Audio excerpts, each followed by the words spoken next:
अज़ीज़ान गिरामी, जैसा कि हम सभी को ये मालूम है कि आज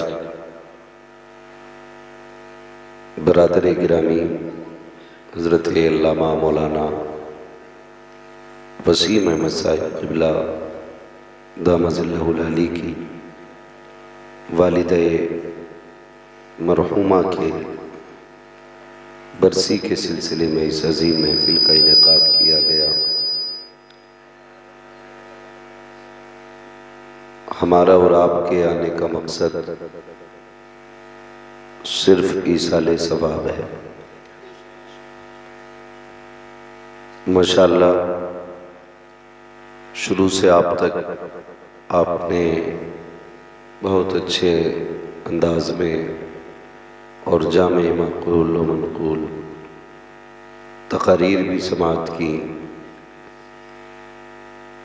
और इन तमाम शख्सियतों की गुफ्तगू सुनी। नातो मनक़बत का भी एक हसीन सिलसिला जारी रहा और अब आखिर में थोड़ी देर के लिए मैं भी हाजिर खिदमत हूँ। आज मुझे सबसे बेहतर ये लगा कि मौलाना वसीम साहब क़िबला ने बड़ी उम्दा तरतीब के साथ इस प्रोग्राम को चलाया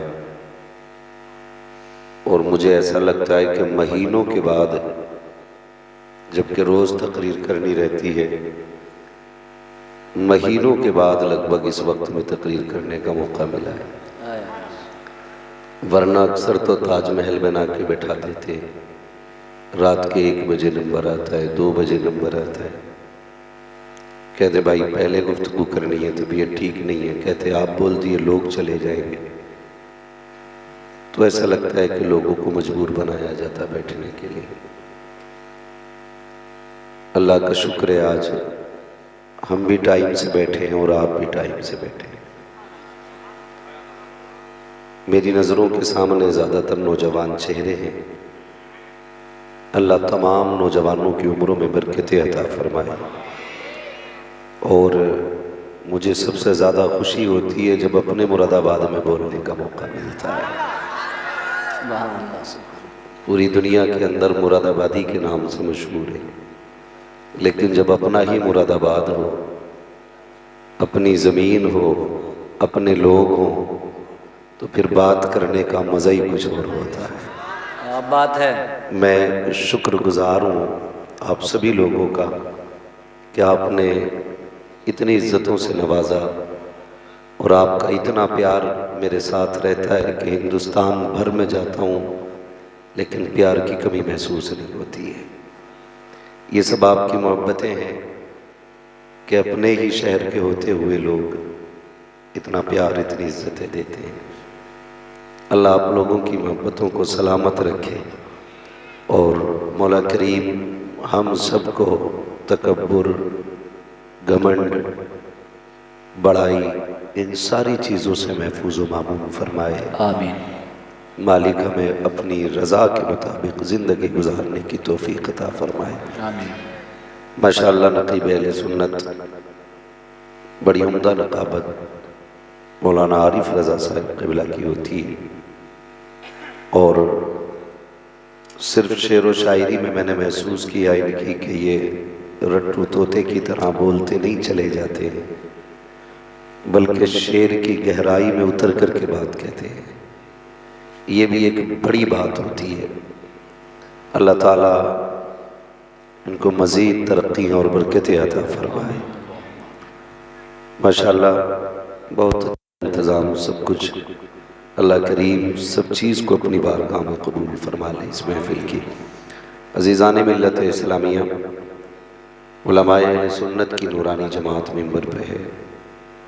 दुआ किया करें, अल्लाह करे हमारी महफिलों में उलमा की कसरत रहा करे, इसलिए कि ये वो जमात है ये जिस ज़मीन पे कदम रख देते हैं अल्लाह बरकतें अता फरमाया करता है और इनकी दुआओं से अल्लाह ताला बिगड़े वक्त सवार देता है। इसलिए उलमाए अहले सुन्नत से निस्बत भी रखा करें ताल्लुक़ भी रखा करें, मोहब्बत भी रखा करें और इनकी खिदमतें भी किया करें। कई बार ये शिकायतें अक्सर इलाक़ों की रहती हैं, फ़लाँ जगह इमाम की कदर नहीं है, उस जगह इमाम की इज़्ज़त नहीं है। हमें किसी की बराबरी नहीं करनी है, हमें अपनी आखिरत के बारे में सोचना है। हमें ऐसे काम करने हैं जिसकी वजह से क़यामत में रुसवाई नहीं उठाना पड़े। लिहाजा बेहतर है उलमाए अहले सुन्नत की कदर किया करें। और याद रखिए, जो उलमा से प्यार करता है अल्लाह उनकी नस्लों में आलिम पैदा फरमाया करता है, नस्लों में आलिम पैदा फरमाया करता है। और नस्लों में या रसूल अल्लाह,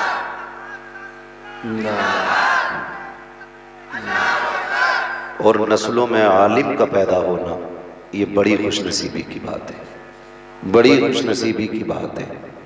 सभी को मरना है ना? कितने लोगों को मरना है ज़रा बता दें।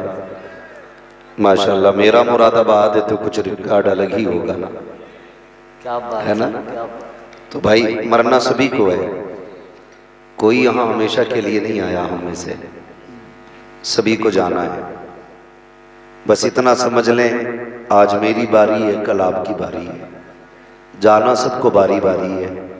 मस्जिद से ऐलान किया जाता है आज फलानी रहा, तो लोग कहते हैं अच्छा अभी तो मेरी बात हुई थी फ़ोन पे, अभी तो आया था, हमारी गली से गुजर के गया था। मौत का कुछ नहीं पता है कब और कहाँ आ जाए, इसलिए ये वजीफ़ा बना लो कि उजाले अपनी यादों के हमारे साथ रहने दो, न जाने किस गली में ज़िंदगी की शाम हो जाए। आज चूँकि मुझे जो मेरे मौलाना वसीम साहब मेरे भाई ने जो मुझे मौजू दिया है, मुझसे कहा है आज माँ के हवाले से कुछ बात करनी है।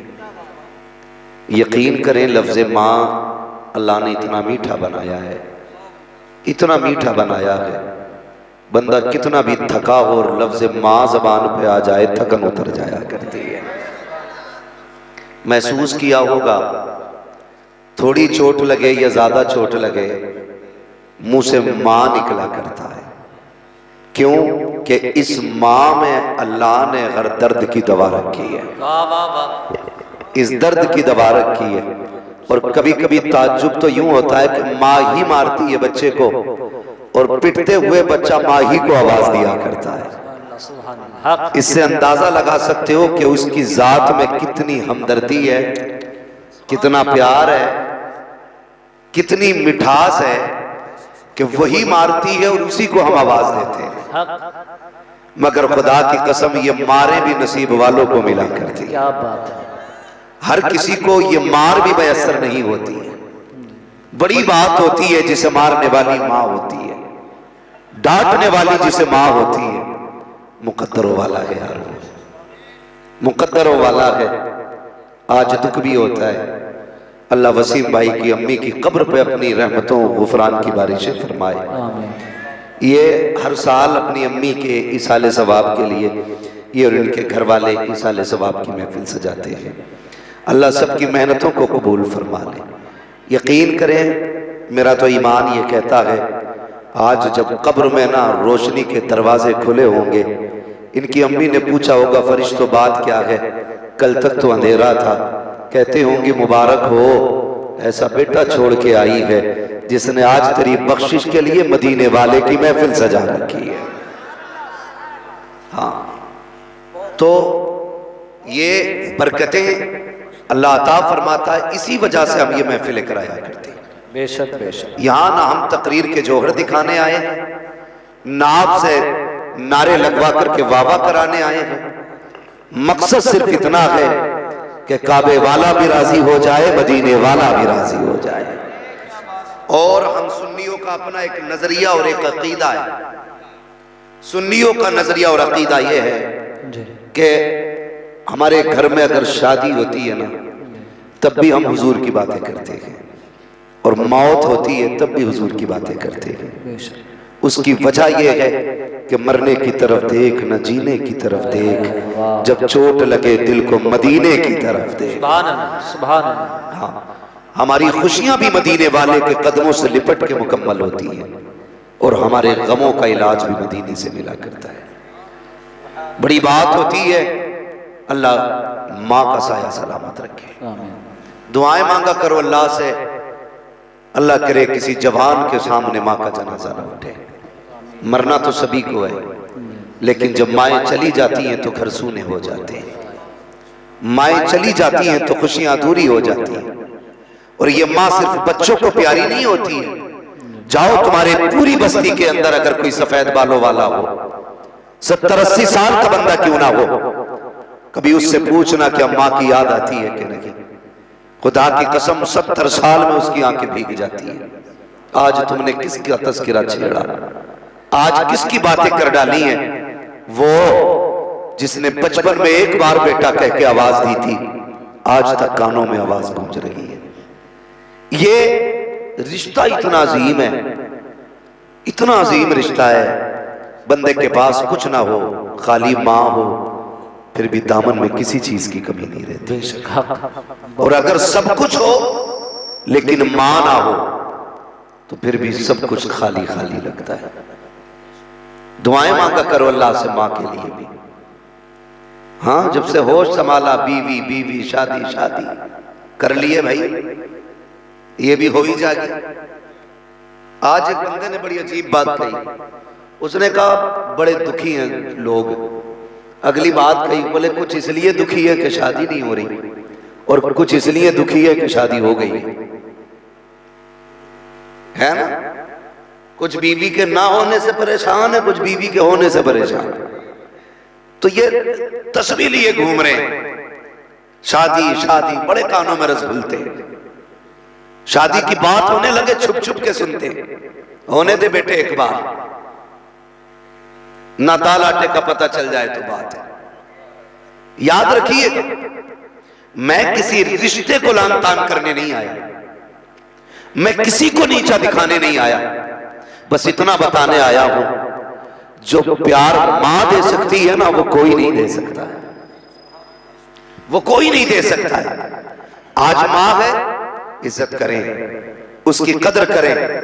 मैंने कई अमीरों को ईद के दिन रोते देखा है, कई पैसे वालों को मैंने तन्हाई में आंसू बहाते देखा है। कई बार मुझसे मिले लोग कहते हैं आज मां की याद ने रुला दिया। पूछो कभी उनसे क्या नहीं है तुम्हारे पास। उनके पास सब कुछ होता है, लेकिन मां नहीं होती है। मां नहीं होती है तो कुछ भी अच्छा नहीं लगता है। मां कितनी बड़ी दौलत है, अगर आप सोचे ना तो फिर उसकी जो एक हद है मां के प्यार की, उसको अपनी समझ में लाया नहीं जा सकता है। कुछ दिन पहले सोशल मीडिया पर एक वीडियो वायरल हुआ जिसमें एक हिरन था, एक चीता था, और एक बच्चा।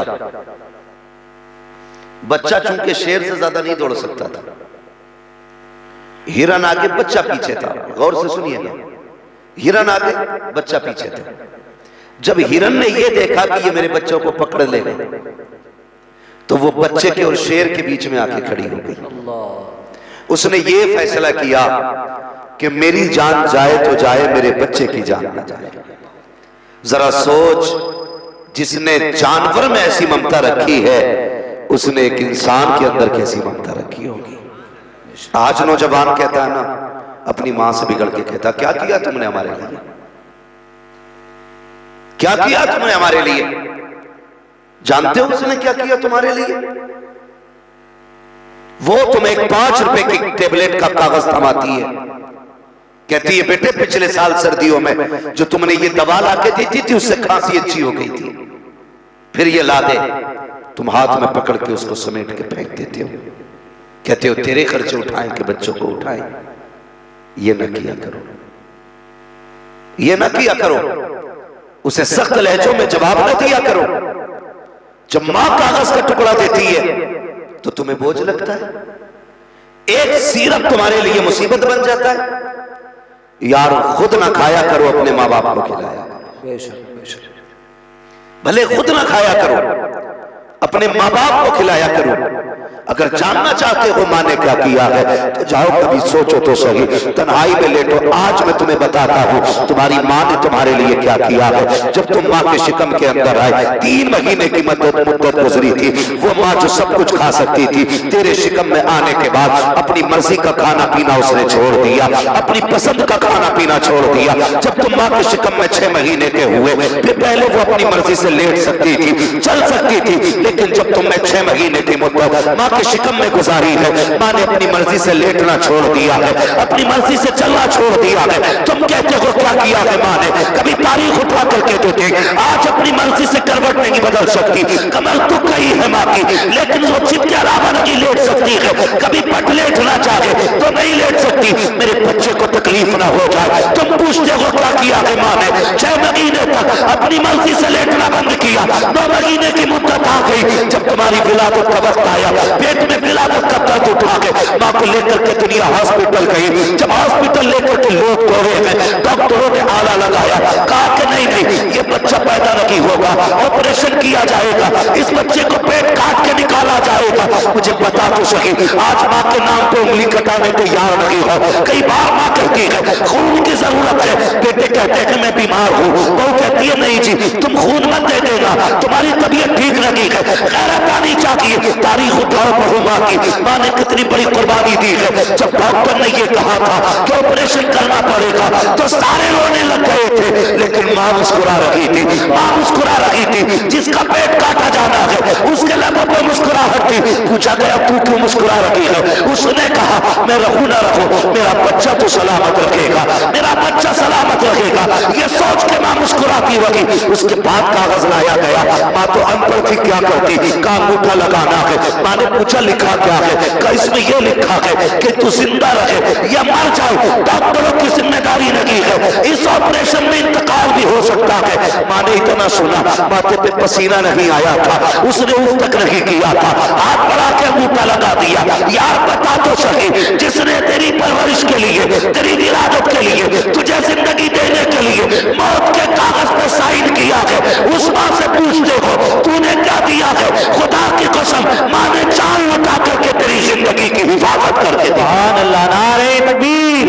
पूरा मजमा दोनों हाथ उठाकर नारे तकबीर, नारे रिसालत, अज़मते वालिदैन, उलमाए अहले सुन्नत, हज़रत अल्लामा मुफ्ती हम्माद साहिब किबला, नारे तकबीर, नारे रिसालत। सुभान अल्लाह। वो कहा था ना किसी ने, मौत की आगोश में जब थक के सो जाती है माँ, तब कहीं जाकर के थोड़ा सा सुकून पाती है। पूरी जिंदगी माँ बेकरार रहती है औलाद के लिए, पूरी जिंदगी।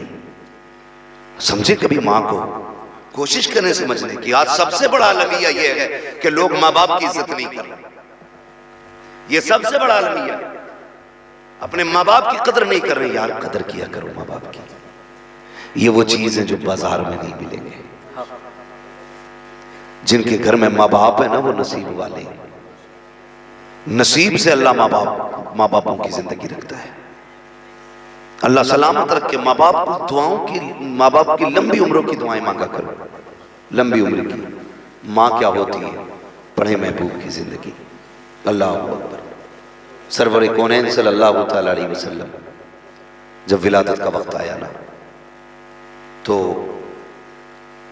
हजरत सैयदा आमिना ने फरमाया मेरे घर में अंधेरा था, चिराग में डालने के लिए तेल तक नहीं था। मुझे फिक्र हुई, मेरे दिल में ख्याल आया काश अब्दुल्ला होते, आज मेरे घर में अंधेरा नहीं होता। कहती ये सोच के आंसू निकले थे कि इतने में मेरे घर में उजाला हो गया था। मैंने देखा मेरे घर की दीवारें चमकने लग गई। कहती बरकतें बहुत सारी हैं, लेकिन मैं मुख्तसर से अंदाज में बयान करना चाहता हूँ। फरमाती फिर मेरे बेटे की विलादत हुई।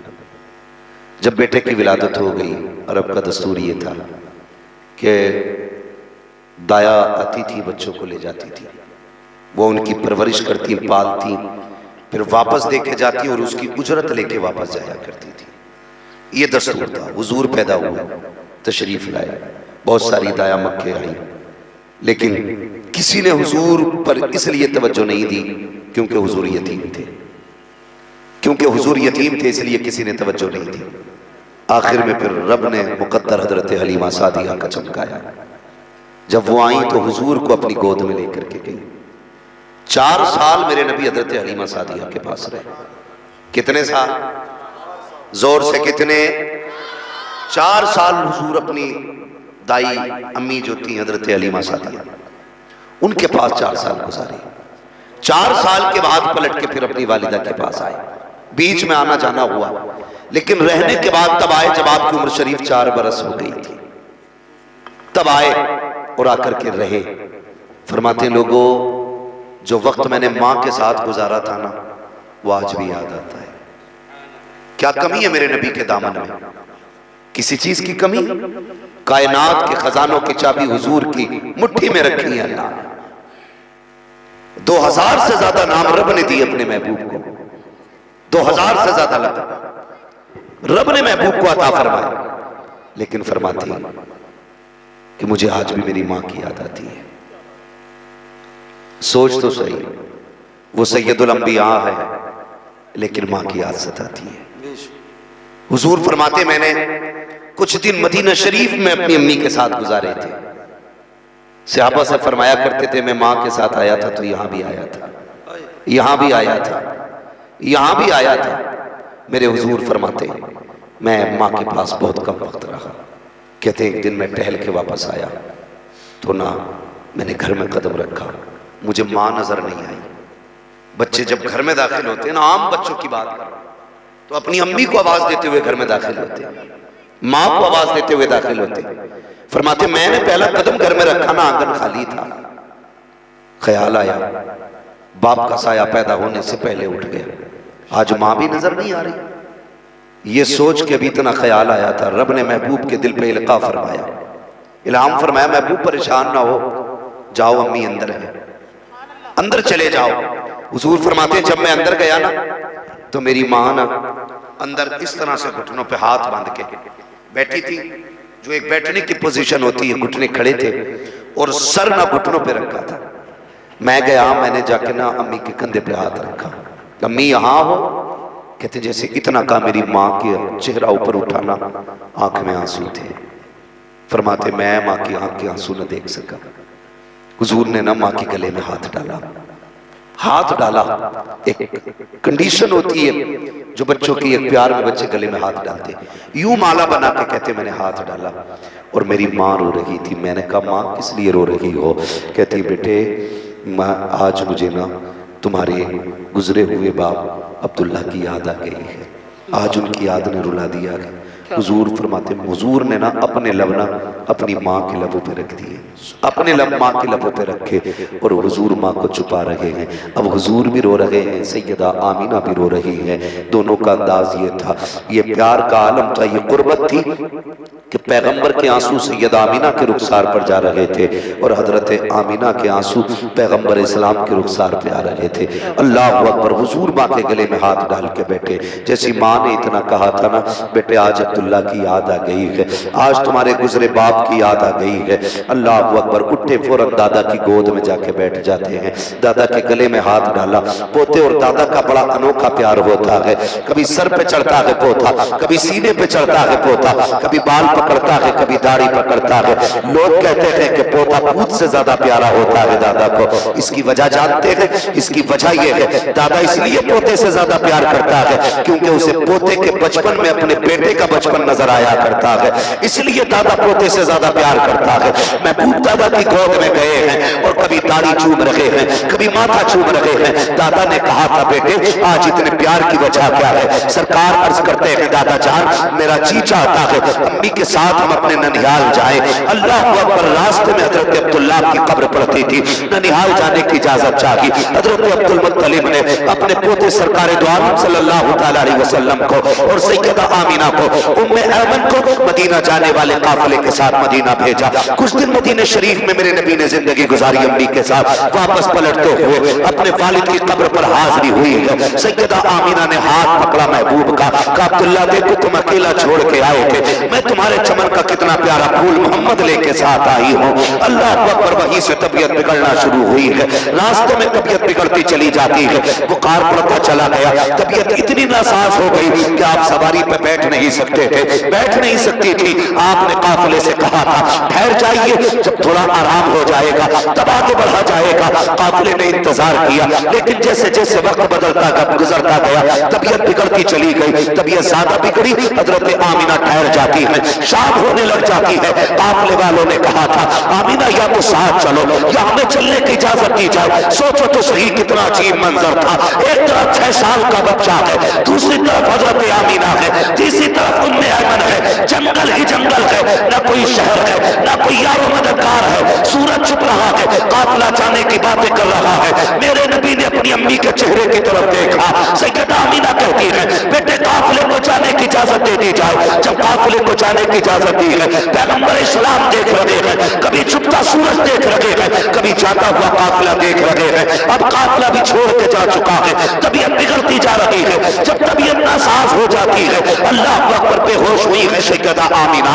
मेरे नबी दौड़ के आए हैं, माँ के सर को गोद में रखा है, रोने लग जाते हैं। अल्लाह अकबर, जैसी नबी के आंसू माँ के रुखसार पर पड़े हैं, सैयदा आमिना की आंख खुल जाती है। आंख को खोला सैयदा आमिना ने, उठ के बैठ जाती है, बेटे को सीने से लगाया, फरमाया शहजादे आंसू ना बहा, शहजादे आंसू ना बहा। उसके बाद उम्मे ऐमन को बुलाया और बुलाने के बाद कहती है उम्मे ऐमन करीब आई है। हजरत उम्मे ऐमन को बुलाया, माँ होती है यार, कहती उम्मे ऐमन लो आज से मेरा बेटा तुम्हारे हवाले है, आज से मेरा शहजादा तुम्हारे हवाले है। उम्मे ऐमन याद रखना, जब माएँ बचपन में चली जाती हैं तो बेटे दीवारों से लग के रोया करते हैं। देख मेरे जाने का वक्त आ गया है, मेरा बेटा दीवार से लग के नहीं रोना चाहिए, मेरे बेटे को मेरी कमी महसूस नहीं होनी चाहिए। मुअर्रिखीन ने लिखा है जब ये जुमले सैयदा आमिना कह रही थी उस वक्त जमीन कांपने लग गई थी। एक जुदाई का वक्त था माँ बेटे का। जब माँ ने कहा था उम्मे ऐमन, जब माएँ बचपन में चली जाती है बेटे दीवारों से लग के रोया करते हैं, ये कहते हुजूर को उम्मे ऐमन के हवाले किया। फिर उसके बाद कुछ देर रोती रही, फिर कुछ ख्याल आया, मेरे नबी की अम्मी ने यूं बाजू फैलाए हैं, फरमाती है ए मेरे लाल मोहम्मद, आज से पहले तुमने उम्मे ऐमन से लोरियां सुनी है, सौदिया से लोरियां सुनी है, तुमने अब से पहले हलीमा सादिया से लोरियां सुनी है, आज आखिरी बार अपनी माँ से लोरियां सुन लो। ये कह के बाजू फैलाए हैं, मेरे नबी दौड़ के माँ के सीने से लग जाते हैं। माँ ने शहजादे को सीने से लगाया, कयामत का मंजर था। सैयदा आमिना कहती है ए मेरे लख्तो जिगर, हर नई चीज को पुराना हो जाना है, हर आने वाले को चला जाना है, लेकिन मेरे बेटे अब मुझे भी दुनिया से जाना है। लेकिन खुशी इस बात की है मैं चली जाऊंगी, मेरा जिक्र कयामत तक होता रहेगा, सुबह कयामत तक होगा, इसलिए कि मैं जा तो रही हूँ लेकिन अपने पीछे मोहम्मद जैसा शान वाला बेटा छोड़ के जा रहा हूं। नारे तकबीर, नारे रिसालत, महफिले इसाले सवाब, अज़मते वालिदैन, फैज़ाने गौसे आज़म, फैज़ाने साबिरे पाक, फैज़ाने गरीब नवाब, फैज़ाने शुहदाए करबो बला, मुफ्ती हम्मा साहब किबला, उलमा अहले सुन्नत, मसलके आला हज़रत, फैज़ाने आला हज़रत, नारे तकबीर, नारे रिसालत। फरमाती है हर नई चीज को पुराना हो जाना।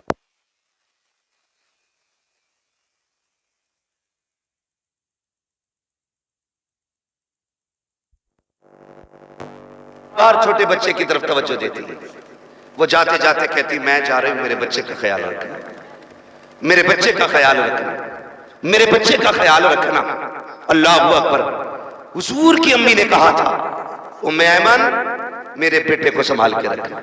हुजूर को सीने से लगाया और मेरे हुजूर ने जब जाने की बात सुनी ना अम्मी की, जब रोए ना दर्द के साथ, माने कहा बेटे रो क्यों रहे हो, रो क्यों रहे हो? तवज्जो है ना नौजवानों? अल्लाह तमाम नौजवानों को सलामत रखे। जरा कह दें या रसूल अल्लाह, थके तो नहीं है मेरे बच्चे अभी? अल्लाह सलामत रखे। खुदा करे हम सब की माओं का रुतबा बुलंद हो जाए। जिन जिन की माएँ जिंदा है अल्लाह उन माओं को मदीने की हाजिरी नसीब फरमा दे। हुजूर की अम्मी के सदक़े में अल्लाह जो माएँ दुनिया से चली गई हैं उन्हें जन्नत अता फरमा दे। हाँ, मैं इसलिए ज्यादातर नौजवानों से बात करता हूँ क्योंकि औकाबी रूह जब बेदार होती है जवानों में, नजर आती है उनको अपनी मंजिल आसमानों में। मैं चाहता हूं मेरी कौम का नौजवान तैयार हो, और हर घर से मां ये कहे जैसा लाल रब ने मुझे दिया है ऐसा सबको अल्लाह अता फरमाए। करेंगे ना इंशाअल्लाह मां की खिदमत। चलें आगे, अल्लाह आपको सलामत रखे। गौर कीजिएगा, उम्मे ऐमन हुजूर की अम्मी फरमाती है ना, मेरे लाल मेरे बेटे, मेरा दुनिया से जाने का वक्त आ गया, लेकिन तुम आंसू ना बहाना। कहा क्यों? कहा रब ने तुझे निराली शान अता फरमाई है, इसका एक अपना मकाम होगा, सारा जमाना इसका गुलाम होगा, ये सारे जमाने का इमाम होगा। सुभान अल्लाह, सुभान अल्लाह। ये कहते कहते हजरत आमीना की जबान बंद हो गई। जब जबान बंद हुई ना, हुजूर ने मां का सर अपनी गोद में रख लिया। क्या? और हुजूर की बातें करते करते दुनिया से चली गई। बातें क्या थी? हुजूर की नातें थी। जब बातें करते करते दुनिया से गई, सोचो तो सही, 6 साल का बच्चा हो, कोई और ना हो, सिर्फ मां हो, और वो भी दुनिया से चल बसी हो, फिर बेटे के दिल पे क्या गुजरी होगी। मेरे नबी ने ना अपने लब अपनी मां के बंद होठों पे रखे और सीने से लगा के कहते अम्मी और बोलो ना।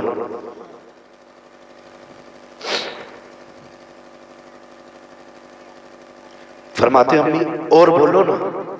मोती से तेल भी फरमाते 2 मरतबा मेरे नबी ने कहा था अम्मी और बोलो। अगर तीसरी मरतबा नबी कह देते तो मां को उठ के बैठना पड़ जाता। क्या? जैसी 2 मरतबा कहा अम्मी बोलो ना, उम्मे ऐमन ने कंधे पे हाथ रखा, कहा सुनो शहजादे, जो दुनिया से चले जाते हैं वो बोला नहीं करते, जो दुनिया से चले जाते हैं वो बोला नहीं करते। इस दर्द के साथ मेरे नबी रोए कि अर्श इलाही के फरिश्ते भी रोने लगे। कहते मालिक ये क्या मामला है, ये क्या मामला है? पैदा होने से पहले बाप का साया ले लिया और पैदा होने के बाद अभी 6 साल की उम्र में मां का साया। रब ने फरमाया ये मेरा और मेरे महबूब का मामला है। फरिश्ते कहते महबूबों के साथ ऐसा किया जाता है? तो रब ने कहा तुम नहीं जानते हो, महबूब के बारे में मैं बेहतर जानता हूं। मालिक ये किस लिए? कहा हमने ये फैसला इसलिए किया है कि मेरे महबूब पे किसी का साया नहीं होना चाहिए, सारे जमाने पे सिर्फ मेरे महबूब का साया हो। सुभान अल्लाह, सुभान अल्लाह। नारे तकबीर, नारे रिसालत, सुभान अल्लाह। तवज्जो है सारे लोगों की? तारीख गवाह है वसीम भाई, तारीख में ऐसी कब्र नहीं मिलती है जिस तरह कब्र मेरे नबी ने अपनी अम्मी की बनाई थी। उसी मकाम अब्बा के अंदर, उससे आगे बढ़ने के बाद जो ऐसी पहाड़ियां, पथरीला इलाका, उम्मे ऐमन बयान फरमाती मैं बेकरार होती थी, हुजूर रोते भी जाते थे, मां की पत्थरों से कब्र बनाते जाते थे, अपने आंसुओं से मां की कब्र पे छिड़काव कर रहे थे। कहते दुख तो उस वक्त हुआ था जब मैं हुजूर को लेके चलने लगी थी तो हुजूर मुड़ मुड़ के मां की कब्र की तरफ देख रहे थे। हुजूर मुड़ मुड़ के मां की कब्र देख रहे थे। अल्लाह अकबर। उम्मे ऐमन बयान फरमाती हैं मैं हुजूर को लेके सवारी पे बैठा के चली, जैसी मैं ऊपर से नीचे उतरी मैंने हुजूर का हाथ छोड़ दिया था थोड़ी देर के लिए, मुड़ के पीछे देखा महबूब नहीं थे। फिर मैं बेकरार हो गई, जंगल है, शाम है, तन्हाई है, कहीं कोई जानवर तो आके नहीं ले गया, किसी शेर या चीते ने या भेड़िए ने तो हमला नहीं कर दिया। कहती मैं बेकरार होकर तलाश करने के लिए पलटी, कहती कलेजा मुंह को आ गया था। जब मैं ऊंचे टीले पर चढ़ी मैंने चल के देखा महबूब मां की कब्र से लिपट के रो रहे थे, मां की कब्र से लिपट के रो रहे थे। और तुझे क्या पता मां क्या होती है, तारीख उठा करके देखो। अल्लाह अकबर, दुआएं किया करो, खुदा करे किसी की मां दुनिया से ना जाए, सब मां के साथ जिंदगी गुजारा करो यार। मरना सभी को है, मौत आनी है, लेकिन मां के साथ जिंदगी गुजारा करो यार। पैगंबर इस्लाम की जिंदगी देखे, हजरत उम्मे ऐमन कहती है जब मैं हुजूर को लेकर मक्का शरीफ आई हूँ एक कयामत का मंजर था। 8 साल तक सरकार अपने दादा की उंगली पकड़ के चलते रहे, दादा की उंगली पकड़ के चले। कहते फिर वो दिन भी हमने देखा है कि जब एक मक्के के अंदर मक्के के सरदार का जनाजा जा रहा था तो कोई बच्चा दीवार से लग लग के रो रहा था। वो महबूब थे जो कभी इस दीवार से लग के रोते थे, कभी उस दीवार से लग के रोते थे। उसके बाद चचा चचा की किफालत में आए। उसके बाद चचा ने भी साथ छोड़ा। फिर हुजूर का निकाह हजरत खदीजतुल कुबरा से हुआ। फिर हजरत खदीजतुल कुबरा के साथ पैगंबर इस्लाम की जिंदगी गुजरने लगी। उठाए जरा तारीख के ये सुनहरे बाप को देखे, जरा पढ़ के देखे तारीख को। माँ क्या हुआ करती है, माँ क्या होती है। खुदा की कसम तारीख का ये बाप भी पलट दूं। याद रखना प्यारे, जब माएँ होती हैं बंदा रोने के लिए कंधे का मोहताज नहीं होता है। जब माएँ होती हैं आंसू पोंछने के लिए किसी कपड़े का मोहताज नहीं होता है। जब बेटे रोया करते हैं माओ के दुपट्टों में आंसू खुश्क होते हैं। जब बेटों को कंधे की जरूरत होती है तो बाप का कंधा सहारा बना करता है। रब की बड़ी नेमत है माँ बाप, इनका एहतराम किया करो। जरा तारीख का ये बाप पलट दूं, ये फर्क भी जरा सुन लीजिएगा प्यारे। अंदाज़े बयां मेरा बहुत शौक नहीं है, शायद क्यों उतर जाए तेरे दिल में मेरी बात। खुदा की कसम तारीख का ये बाप भी रुला देता है। एक दिन मेरे नबी ने अबू जहल के सामने से गुजरे, कोई बात अबू जहल ने कही, वो मुंह लगने लगा। फिर उसने पत्थर उठाया, महबूब के सर पे दे मारा। सरकार रोते हुए हरम शरीफ के अंदर तशरीफ लाए हैं। ये तारीख सभी जानते हैं। जब बच्चों को चोट लगती है दौड़ के माँ के पास जाया करते हैं, अपनी माँ से शिकायत करते हैं। अल्लाह अकबर, मेरे नबी घर की तरफ नहीं आए हैं बल्कि हरम शरीफ की तरफ जाते हैं। हरम शरीफ के दरवाजे से हजरत अमीर हमजा की बांदी का गुजर हो जाता है। खातिमा का गुजर हुआ। उसने रोते हुए महबूब को देखा, चेहरा खून में तर गए। घर के अंदर आई है। इतने में हुजूर के चचा शिकार से वापस आए। आने के बाद कहते हैं लाओ खाना दिया जाए। तो बांदी ने कहा, खातिमा ने, कि जनाब गैरत आनी चाहिए। कहा हुआ क्या है? कहा तुम्हारे भतीजे को अबू जहल ने पत्थर से मारा है, मैंने उसको हरम में रोते हुए देखा है और तुम्हें खाना अच्छा लग रहा है। इतना सुनना था, उठे अपनी जगह से, तलाश किया अबू जहल को। जहां अबू जहल मिला कहां पहुंचे, तलवार के दस्ते से जाके उसके सर पे जोर से हमला किया। उसका सर फटा। फिर पूछा कोई मेरे भतीजे का पता बताओ। कहा हमने हरम में रोते हुए देखा है। अब जरा सुनना प्यारे, जब चचा हरम में आए हैं हुजूर सजदे में है, आंख में आंसू है। चचा ने आवाज दी, भतीजे सर उठाओ बदला लेके आया हूं, भतीजे सर उठाओ बदला लेके आया हूं। मेरे नबी ने सर नहीं उठाया। उसके बाद चचा ने कंधे पे हाथ रखा। जब मेरे नबी ने सर उठाया आंखें आंसुओं से भीगी हुई है, सजदे की जगह आंसुओं से तर है। उसके बाद जब मेरे नबी का चेहरा देखा, चचा ने कहा था भतीजे ला मेरे सीने से लग जा, मैं तेरा चचा हूं, आ मेरे सीने से लग जा। तारीख के अंदर ये सुनहरे और आंख में लिखा हुआ है। मेरे नबी ने हाथ हटाए, कहा काश आज मेरे बाप अब्दुल्ला होते, आज मेरे बाप होते, किसी में हिम्मत रखी थी जो मेरी तरफ नजर उठा के देख लेता। आज मेरी माँ होती तो मैं यहाँ तनहा न रोता, मैं भी माँ की गोद में सर रख के रो लेता। ये जुमले कहे हैं, चचा की चीख निकल जाती है। कहा भतीजे खुश हो जा, बदला लेके आया हो। कहा चचा मैं बदले से खुश नहीं होऊंगा। कहा फिर क्या चाहिए? कहा वो कलमा पढ़ लो जो रब ने मुझे लेके दुनिया में भेजा। नारे तकबीर, नारे रिसालत, मुफ्ती अब्बास साहब क़िबला, नारे तकबीर, नारे रिसालत, सुभान अल्लाह। ये माँ होती है यार, अल्लाह ने माँ दी है तो इज्जत करो, कदर करो, वरना जिंदगी भर रो नहीं रोना है, रो नहीं रोना है। कोई खुशी आएगी तब भी माँ याद आएगी, कोई गम आएगा तब भी माँ याद आएगी, पूरी जिंदगी याद आती है माँ। आज माँ है, इज्जत करे, कदर करे। माँ बाप को अल्लाह ने वो इज्जतें बख्श ली है, वो शान अता की है। एक तरफ 70 वली बैठ जाएं तेरे हक में बद्दुआ करने के लिए, और तन्हा माँ बैठ जाए तेरे हक में दुआ करने के लिए। अल्लाह 70 वलियों की तो टाल देता है, एक माँ की नहीं टाला करता है। बेशक बेशक। हाँ, माँ की खिदमत किया कर। कई बार लोग ये भी कहते हैं चलो अब माँ तो चली गई, अब क्या करना, तो फिर ऐसी ही महफिलें सजाया करो माँ की साले से, सुभान अल्लाह, सुभान अल्लाह। ऐसी महफिलें सजाया करो। मैं तो वसीम भाई अक्सर लोग ना कई बार मुझसे कहते परेशान हो गए, सीधी बात कहता हूँ कि फिर माँ से दुआ कराना, कहता है फिर कि माँ नहीं है। मैं कहता हूँ जा कब्रिस्तान जा, वो कब्र में लेटी है, उसे तेरा इंतजार है। जा खड़ा हो कब्र के पास, जाके हाथ उठा, सूरे फातिहा पढ़, जो सूरत आयतें तुझे आती हैं वो पढ़, जो दुरूद या नात तुझे आता है वो पढ़, और पढ़ने के बाद माँ की रूह को बख्श दे। तेरी कोई परेशानी है ना, माँ की कब्र पर कह अम्मी परेशान हूं, दुआ कर देना, खुदा की कसम, जितने माँ बाप जिंदगी में काम आया करते हैं उससे भी ज्यादा मरने के बाद काम आया। बेशक सुभान अल्लाह। लेकिन हमें वक्त ही कहाँ है माँ बाप की कब्र पे जाने का, वक्त ही नहीं। साल में 2 दिन ऐसे आते हैं जिसमें जवान अक्सर कब्रिस्तान जाया करता है, शबे कद्र और शबे बारात। इन 2 रातों में अक्सर नौजवान कब्रिस्तान जाते हैं। लेकिन यार कभी कभी तकलीफ होती है।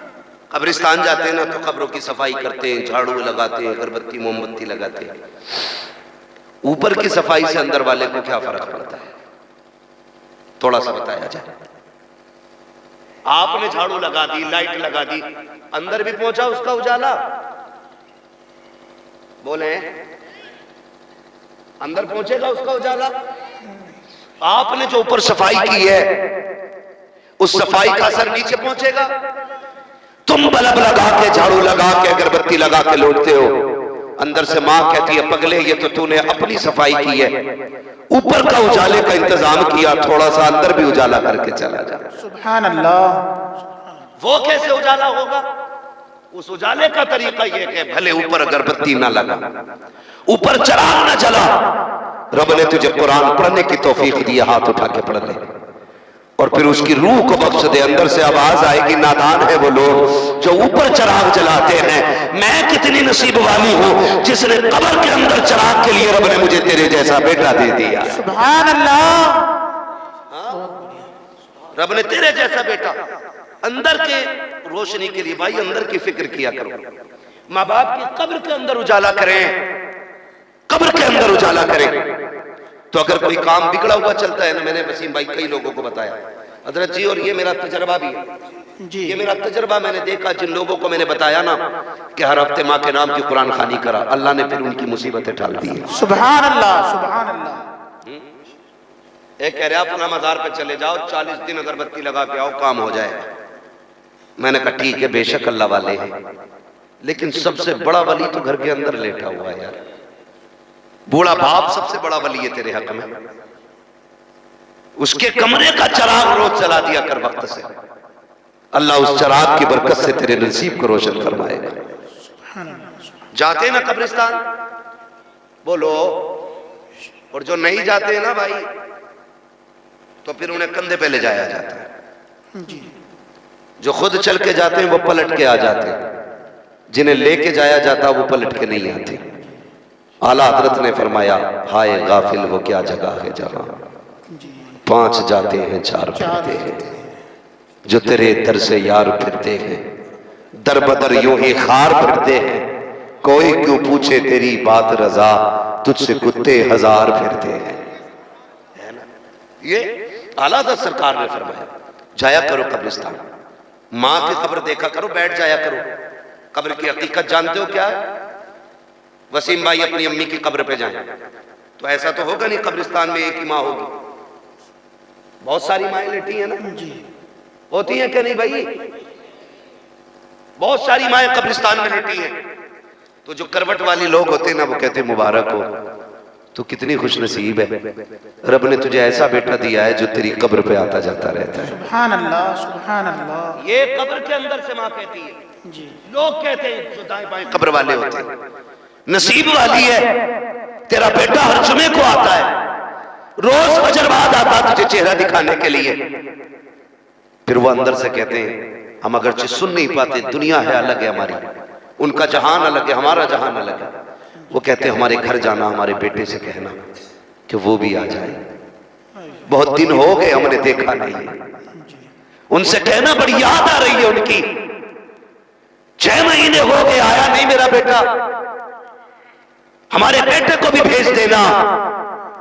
ये कब्र वाले कहते हैं जाने वाले से, यार जाया करो अपनों की कब्र पे, वो तुम्हें याद करते हैं, वो तुम्हें देखना चाहते हैं, उनकी कब्रों पे जाया करो। और जानते हो माँ की कब्र पे जाने वाले कभी खाली नहीं आया करते हैं। जानते हो जब बेटा जा करके सूरह फातिहा पढ़ता है, हाथ उठा के दुआ करता है, माँ की कब्र में रहमतें नाजिल होती हैं और बेटा पलट के चलने लगता है। माँ कहती बेटे और ठहर जाना, थोड़ी देर और बैठ जाना, अच्छा लग रहा है, लेकिन हमारी जरूरतें इतनी सख्त हैं, हम 5 मिनट कब्र पे नहीं बैठ सकते हैं। यार जाया करो तो 1-2 घंटा बिता के आया करो, माँ थोड़ी देर बैठ के आ जाया करो। माँ तुम्हें देख के तसल्ली हासिल करती है, बाप तुम्हें देख के राहत महसूस करता है। कब्रों पे जाया करो। लोग जल्दी करते हैं पलटने के लिए, लेकिन फिर भी जब बेटा पलटता है उसके बाद माँ के हाथ उठ जाते हैं, ए मेरे परवरदिगार, ये देख मेरा बेटा मेरी कब्र पे आया था। ए मेरे परवरदिगार, जब ये मेरी जिंदगी में मेरे पास आता था, कभी तकिए के नीचे से मैंने कभी इसको बर्फी निकाल के दी, इसके लिए कई कई दिन के फल संभाल के रखे, जब ये बाहर जाता था इसके आने का इंतजार करती थी। ए मेरे परवरदिगार, आज ये मेरी कब्र से जा रहा है, खाली जा रहा है, ए मेरे मालिक या तो मुझे ताकत दे ताकि मैं निकल के दे सकूं, लेकिन मैं नहीं निकल सकती हूँ, मैं नहीं दे सकती हूँ। मेरे खुदा तू तो दे सकता है, मेरे परवरदिगार तू तो दे सकता है।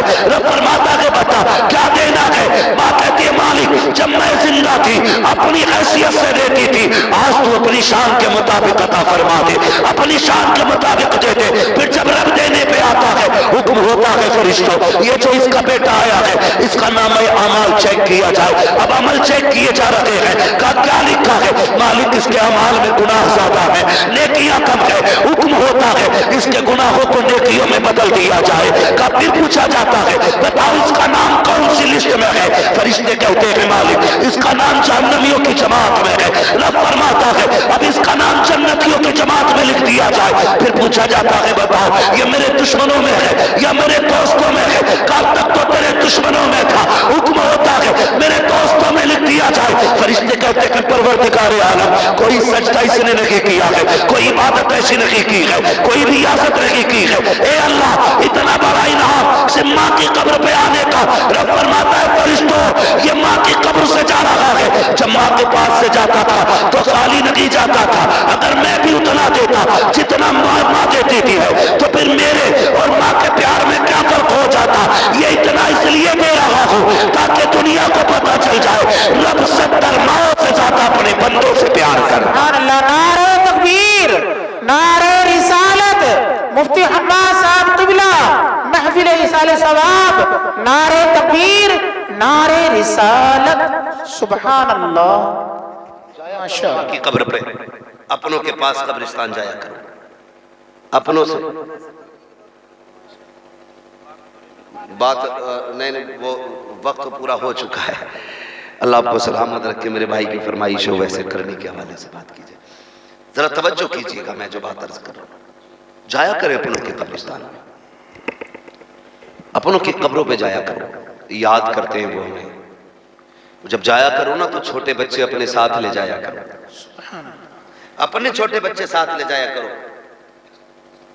अगरचे उन्हें दुआ मांगनी नहीं आती हो फिर भी हाथ उठवा दिया करो, इसलिए कि हो सकता है हम गुनाहगारों की अल्लाह टाल दे। लेकिन जब छोटे बच्चे हाथ उठाते हैं तो उसकी रहमत उठे हुए हाथों को खाली नहीं उठाती है। जी बेशक। छोटे बच्चों को भी लेके जाया करो, बताया करो ये मेरी माँ लेटी है, ये मेरा बाप लेटा है, ये मेरे दादा लेटे। बेटे हाथ उठा के अल्लाह से इतना कह दे कि करम कर दे।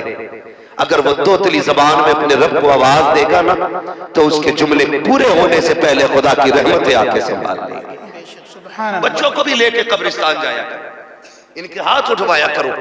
वो याद रखिएगा जो काम दवाओं से नहीं होते हैं वो माँ बाप की दुआओं से हो जाते हैं। हाँ, माँ बाप की दुआओं से हो जाया करते हैं।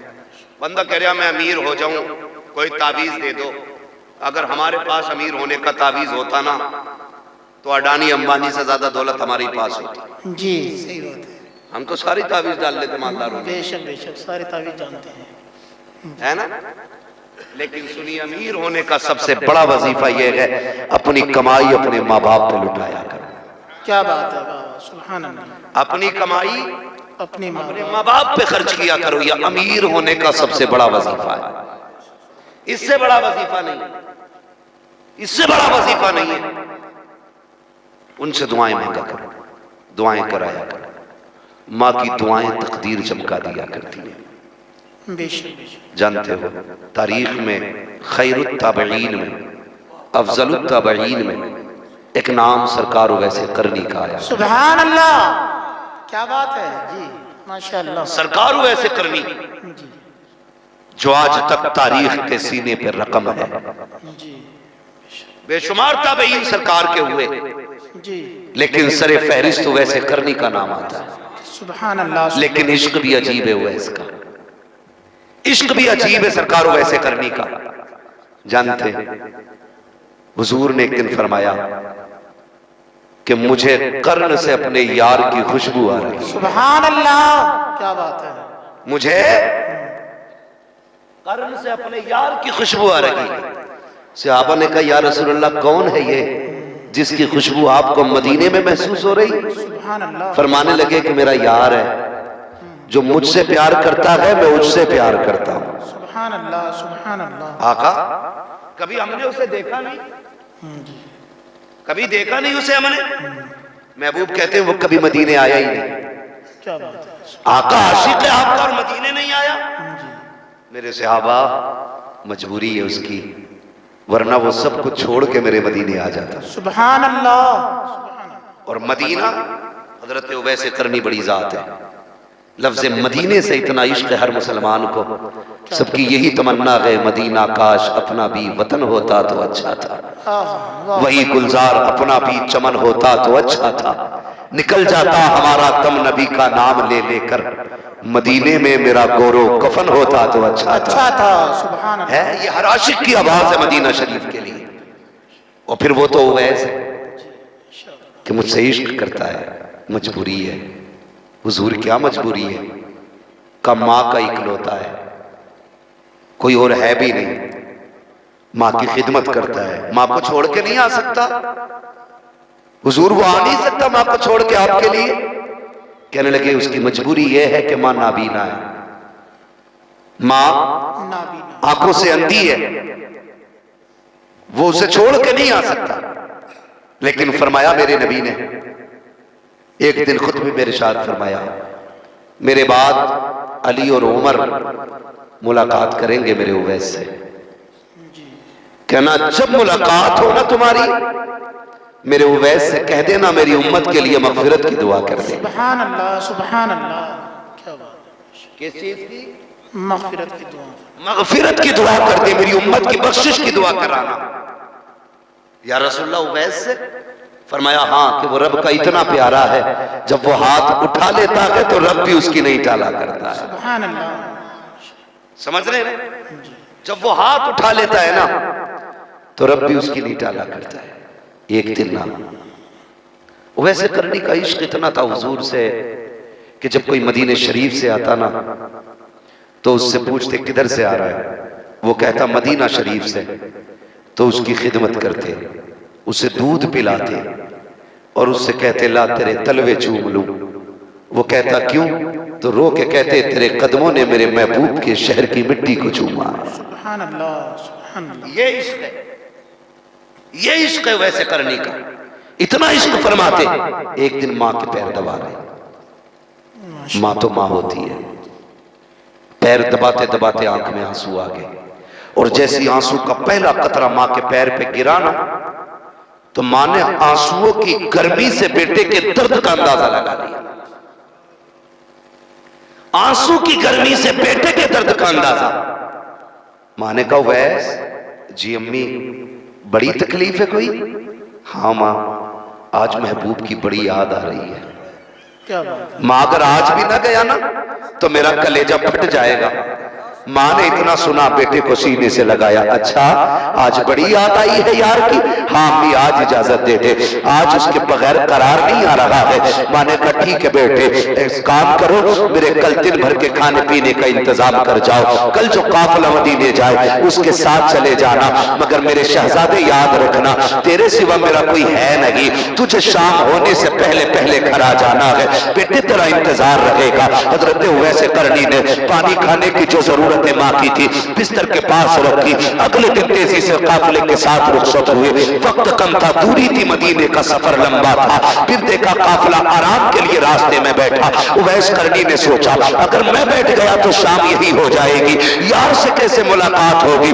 ये सोच के काफिले को छोड़ा, अकेले दौड़ लगाती है मदीना शरीफ की तरफ। दौड़ते दौड़ते पैर की जूतियां टूट गई, पैरों में छाले पड़ गए। खाक ने उनके पैरों के छालों के पानी से प्यास बुझाई है। उवैस दौड़ते दौड़ते मदीना शरीफ पहुंचे हैं। जैसी मदीना शहर सामने आया है, दिल की दुनिया बदल जाती है, दिल की धड़कनें बढ़ जाती है। जैसे से अंदर दाखिल हुए, खाके मदीना को बोसा दिया। कुछ बच्चे खेल रहे थे, उनके सीनों उनके माथों को चूमा। कहा यार नसीब वाले हो, तुम उस शहर में रहते हो जिसमें मेरा यार रहता है। तुम उसी शहर में सांसें लेते हो जिसमें मेरा महबूब सांसें लेता है। कहा बताओ मेरा महबूब कहाँ मिलेगा। किसी ने कहा फला जगह मिलेगा। दौड़ते हुए वहां पहुंचे, कुछ लोगों से मुलाकात हुई। कहा बताओ हुजूर कहाँ मिलेंगे। किसी ने कहा मस्जिद नबी चले जाओ, वहीं पे हुजरे आयशा है, वहीं पे हुजूर से मुलाकात हो जाएगी।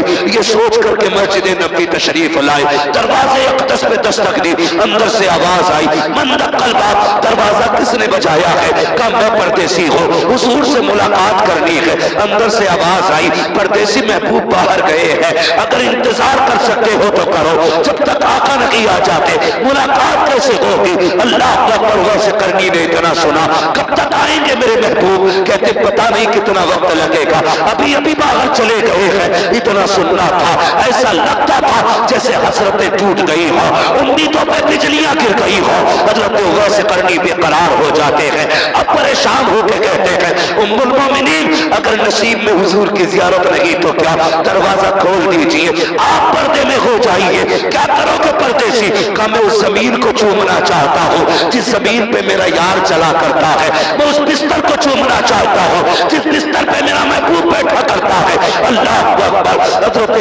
हजरत आयशा सिद्दीक़ा फरमाती है उवैस करनी अंदर आए।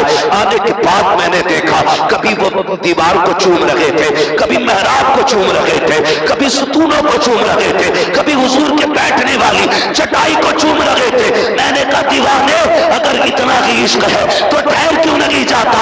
तो दीवाने ने कहा था अल्लाह अकबर का उम्मुल मोमिनीन मजबूरी है, वरना पूरी जिंदगी तो इसकी राहों में बैठ के गुजार देता, पूरी जिंदगी गुजार जाता। रोते हुए वापस जाने लगे। कहते उम्मुल मोमिनीन मेरा महबूब आ जाए तो मेरा सलाम कह देना, मेरे महबूब से मेरा सलाम कह देना। ये कहते हुए इस मदीना शरीफ से लौटे हैं। थोड़ी देर गुजरी है कि सरकार तशरीफ ले आते हैं। जैसी आका ने कदम रखा है लंबी लंबी सांसें लेना शुरू की है। फरमाते आयशा बता तो सही क्या कोई आकर के गया है। कहा जी या रसूल अल्लाह एक दीवाना आया था, पुराने कपड़े थे, मिट्टी लगी थी बालों पे, एक दीवाने वाली कैफियत थी। सरकार मुझे ये नहीं पता कि वो था कौन, लेकिन कभी मिंबर को चूम रहा था, कभी बिस्तर को चूम रहा था, कभी मसनद कबों से दे रहा था। मेरे नबी की आंख में आंसू आ गए। फरमाया आयशा खुशबू बता रही है मेरा उवैस आकर के गया है, मेरा यार आकर के गया है। अल्लाह अकबर। इसके कहने के बाद मेरे नबी ने फरमाया उमर जल्दी कीजिएगा, मेरे उवैस को तलाश करके लाओ। हजरत उमर ने दौड़ लगाई। तब तक उवैस करनी मदीना छोड़ चुके थे। दौड़ते दौड़ते शाम से पहले अपने घर पे दरवाजे पे दस्तक दी। माँ तो माँ होती है, जैसी आहट हुई है माँ अंधी थी, आवाज दे के कहती है बेटे उवैस आ गए हो। बस इतना कहना था, चीख निकल जाती है उवैस करनी की। रोते हुए माँ की खिदमत में आए। माँ ने कहा शहजादे अब बता तो सही जिसकी तू बातें करता है अब तो तू देख के आया है, बता उसका चेहरा कैसा था, उसकी आंखें कैसी थी, उसके लबो रुखसार के किससे सुना, बताना मिला था तो क्या कहा था, जब मुलाकात हुई थी तो क्या हुआ था। चीख निकली उवैस करनी की। कहते माँ मुलाकात न हो सकी। माँ ने कहा क्यों। कहा जब मैं गया वो बाहर जा चुके थे। कहा बेटे ठहर जाता। कहा माँ कैसे रुक जाता, तूने हुक्म दिया था सूरज छुपने से पहले आना था। ए माँ अगर रुक जाता तेरे हुक्म की नाफरमानी हो जाती। अल्लाह अकबर। जैसे इतना सुना माँ ने कहा जल्दी आ सीने से लग जा। माँ ने बेटे को सीने से लगाया, बुढ़ापे में कांपते हुए हाथ उठाए, वो पुराना आंचल उठाया। कहती मेरे परवरदिगार मेरे बेटे ने मेरी इज्जत के लिए मेरी मोहब्बत में यार का चेहरा छोड़ दिया है। ए मेरे मालिक ये माँ दुआ करती है जगह जगह मदीने वाले का जिक्र हो, वहां वहां मेरे शहजादे का जिक्र होता। नारे तकबीर,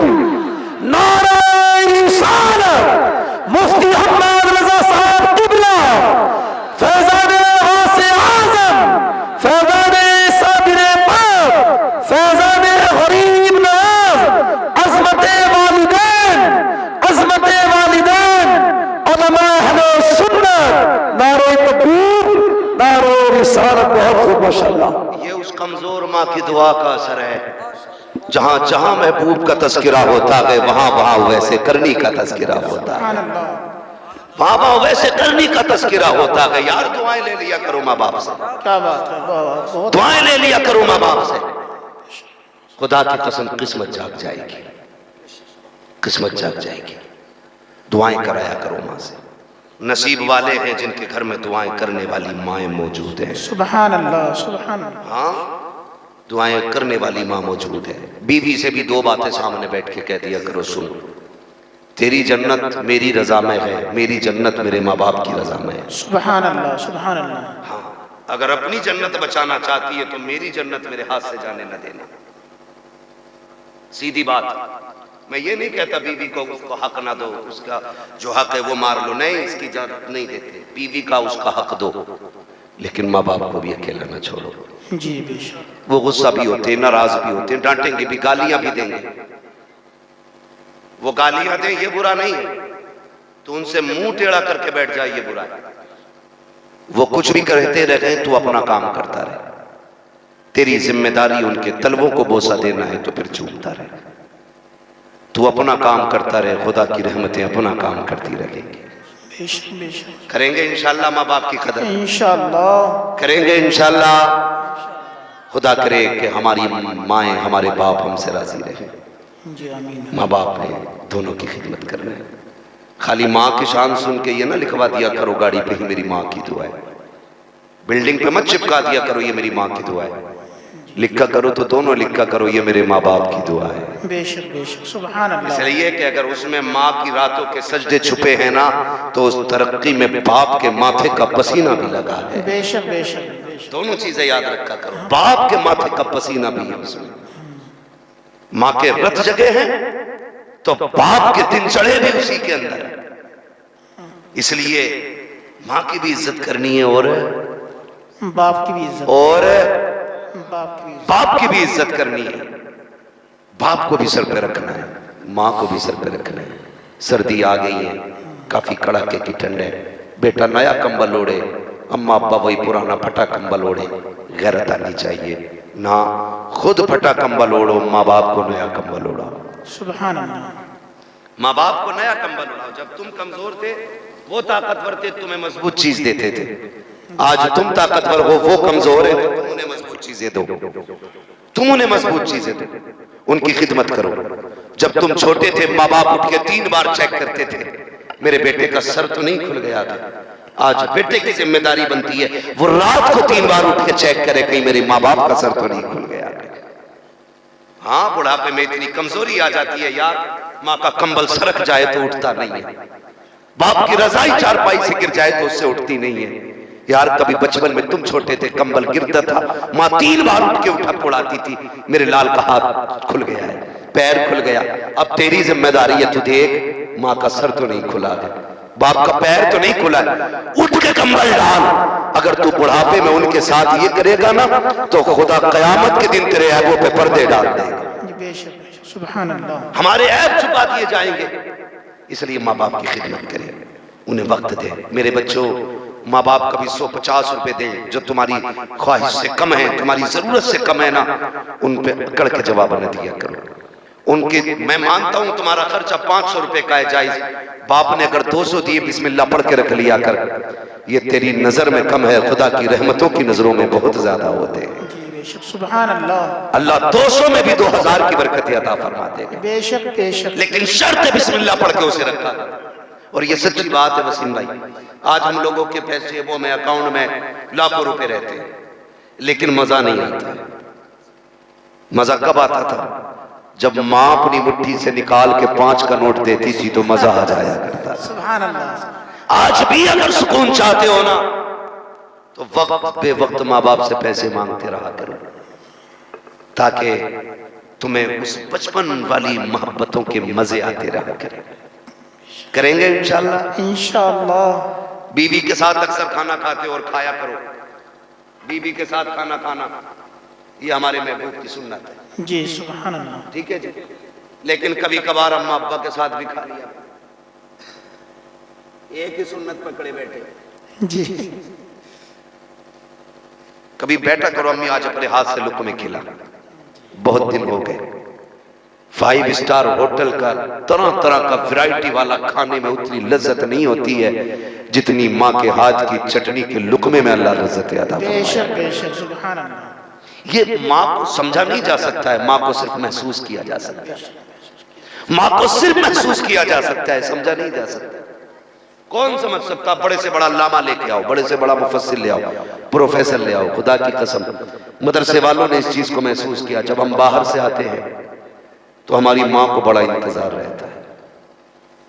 छोटे थे तब भी पता चल जाता था बेटे की छुट्टी होने वाली है ना, एक दिन पहले खाने का इंतजाम होने लगता था। मेरे बेटे को ये पसंद है, मेरे बेटे को ये पसंद है। कभी ये आम ऐलान कर अम्मी अब्बी अब्बा तेरी मर्जी का खाना बनना है घर में, उनकी मर्जी के भी खाने बनवाया करो, उनके साथ भी बैठा करो, वक्त दिया करो। फरमाया गया वक़ज़ा रब्बुका अल्ला तअबुदू इल्ला इय्याहु व बिल वालिदैनि ihसाना। तुम्हारे रब ने फैसला फरमा दिया कि इबादत तुम्हें सिर्फ अल्लाह की करनी है, और अल्लाह की इबादत के बाद जो पहला काम करना है ना, वो ये करना है कि माँ बाप के साथ हुस्न सुलूक करना है, उनकी खिदमत करनी है, अच्छा बर्ताव उनके साथ करना है। मौला करीम खातून जन्नत सैयदा फातिमा ज़हरा और उनकी अम्मी हजरत खदीजतुल कुबरा और उनकी सास सैयदा आमिना रज़ियल्लाहु ताला अन्हा, मौला करीम इन तमाम पाकीज़ा शख्सियतों के सदक़े में अल्लाह हम सब की माओं को जन्नती बना दे। बिलखुसूस मौलाना वसीम साहब की वालिदे मरहुमा को जन्नतुल फिरदौस में मकाम रफ़ी नसीब फरमाए। बस जो हुए अखलात उनको माफ़ फरमाए रब्बे कायनात। जिंदगी ने दिया साथ, फिर होगी मुलाकात। चमन रहा फूल खिलेंगे, जिंदगी रही फिर मिलेंगे। मुसाफिर हैं हम भी, मुसाफिर हो तुम भी, किसी मोड़ पर फिर मुलाकात होगी। सारे लोग कलमा शरीफ पढ़ लीजिए, ला इलाहा। हमारे भाई का साउंड भी बहुत अच्छा है, बहुत अच्छा साउंड है, लाजवाब साउंड है। हाँ, और ऐसे साउंड जलसों में हुआ करें, बंदे जो है ना दिनों रात तकरीर कर लेंगे, कुछ नहीं होने वाला है ना। बहुत अच्छा साउंड है, ठीक है जी। जरा जोर से कलमा शरीफ पढ़ लीजिए, ला इलाहा इल्लल्लाहु मुहम्मदुर रसूलुल्लाह व मा अलैना इल्लल बलाग। अस्सलामु अलैकुम व रहमतुल्लाहि व बरकातहू। इस सलाम को बगैर समाप्त फरमाएं।